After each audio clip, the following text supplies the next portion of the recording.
Halo teman-teman semuanya, perkenalkan nama saya Nadila Syahra Moluski Gulo dengan NIM 24090650. Dalam video kali ini, saya akan membahas dua konsep yang sangat penting dalam kehidupan berbangsa dan juga bernegara. Indonesia merupakan negeri yang kaya akan keberagaman.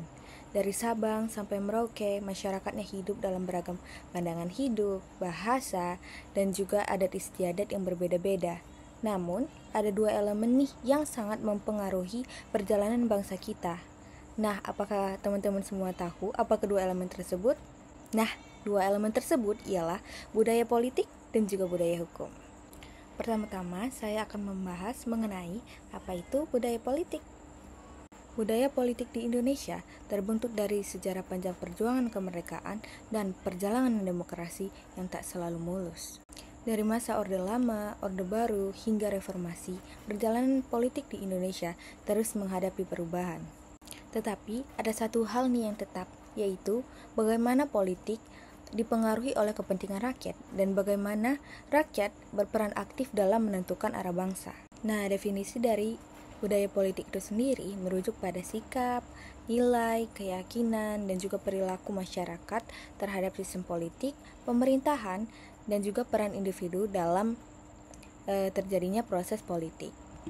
Hal ini mencakup bagaimana warga negara berinteraksi dengan institusi politik dan bagaimana mereka memahami hak dan kewajiban politik mereka.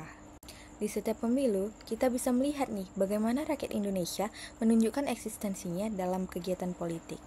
Budaya politik sendiri terbagi menjadi tiga. Yang pertama yaitu budaya politik partisipan, yang kedua budaya politik subjek, dan yang ketiga budaya politik apatis. Nah, apa sih itu?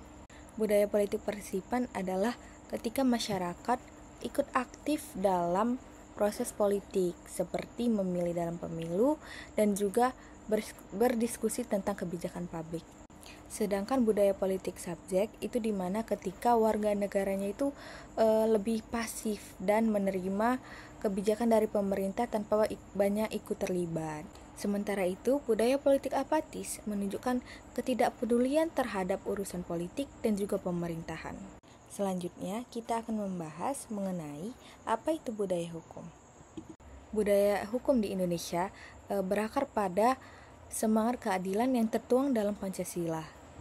Namun dalam praktiknya banyak sekali nih tantangan-tantangan besar yang harus kita hadapi, di mana hukum yang seharusnya melindungi setiap individu kadang-kadang terhambat oleh ketidakadilan dan juga penyalahgunaan kekuasaan oleh berbagai oknum. Disinilah pentingnya pemahaman dan penghormatan terhadap hukum, di mana sistem ini tidak hanya berada di atas kertas, namun juga benar-benar diterapkan untuk kesejahteraan masyarakat.